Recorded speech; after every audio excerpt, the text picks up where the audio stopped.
Police സംവിധാനം ഉണർന്ന് പ്രവർത്തിക്കുന്നു. നിരവധി ആയിട്ടുള്ള അറിയിപ്പുകൾ പോലീസിൻ്റെ ഭാഗത്തുനിന്നുണ്ടായിട്ടുണ്ട്. യാത്രക്കാർ കൃത്യമായി ശ്രദ്ധിക്കുക. സാർ, എറണാകുളം ഭാഗത്തുനിന്ന് തിരുവനന്തപുരത്തേക്ക് വരുന്ന വാഹനങ്ങൾ കായംകുളത്തുനിന്ന് KP റോഡ് വഴി അടൂർ കയറി പോകണമോ? ചെയ്യാം. പിന്നെ അടുത്ത് കായംകുളം കഴിഞ്ഞ് കരുനാഗപ്പള്ളി വരുന്ന വാഹനങ്ങൾ KMML തിരിഞ്ഞു പോകണമോ? അത് കരുനാഗപ്പള്ളിയിൽ നിന്ന് തിരിഞ്ഞ് മൈനാഗപ്പള്ളി വഴി ആഞ്ഞിലിമൂട് വഴി ശാസ്താംകോട്ട ഭരണിക്ക് വഴി പോകണമോ? കരുനാഗപ്പള്ളിക്ക് കായംകുളം ഓച്ചറ ഭാഗത്തു നിന്ന് വരുന്ന വണ്ടികളാണ് കരുനാഗപ്പള്ളിയിൽ നിന്ന് തിരിയേണ്ടത്. കരുനാഗപ്പള്ളി കഴിഞ്ഞുള്ള വണ്ടികൾ, അതായത് കുറ്റിവട്ടം ആ ഭാഗം ഇങ്ങോട്ട് വണ്ടികളെ KMML തിരിഞ്ഞ് തേവലക്കര വഴി ഭരണിക്കാവ്.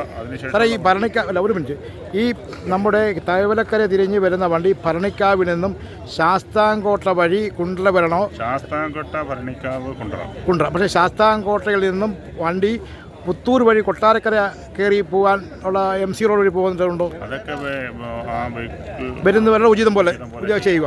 ഇങ്ങോട്ട് റോഡില്ല. ഈ റോഡ് നമ്മൾ ഫുൾ ബ്ലോക്ക് ചെയ്തിരിക്കും. അപ്പോൾ നമ്മൾ പിന്നെ കൊല്ലം ചിന്നക്കടയിൽ നിന്നിരുന്ന വണ്ടികൾ നേരെ ചെങ്കോട്ട റോഡ് വഴി കൊട്ടാരക്കര പോവുക. ചിന്നക്കട കഴിഞ്ഞ് വരുന്ന വണ്ടികൾ കൊട്ടിയം ജംഗ്ഷനിൽ വന്ന് ഇടത്തേക്ക് തിരിഞ്ഞ് കണ്ണൂരിൽ പോയി വടക്കേ മേരക്കാട് വഴി മരക്കാട് ജംഗ്ഷൻ വഴി ചാത്തൂരിൽ കയറി പോവുക. ഹെവി വെഹിക്കിൾസ് എല്ലാം ആയൂർ. ഇത്രയുമാണ് പോലീസിൻ്റെ ഭാഗത്ത് SCPയുടെ ഭാഗത്തു നിന്ന് പോലീസിൻ്റെ ഭാഗത്തു നിന്ന് ക്രമീകരണം നടത്തിയിട്ടുള്ളത്. ജനങ്ങൾ കൃത്യമായി പോലീസിൻ്റെ മാർഗനിർദ്ദേശങ്ങൾ പരിഹരിച്ചുകൊണ്ട് ട്രാഫിക് ജാമില്ലാതെ എല്ലാവരും കൃത്യമായി യാത്ര സുഗമമായി നടത്തണമെന്നാണ് പോലീസിൻ്റെ ഭാഗത്തു നിന്നുള്ള അറിയിപ്പുകൾ.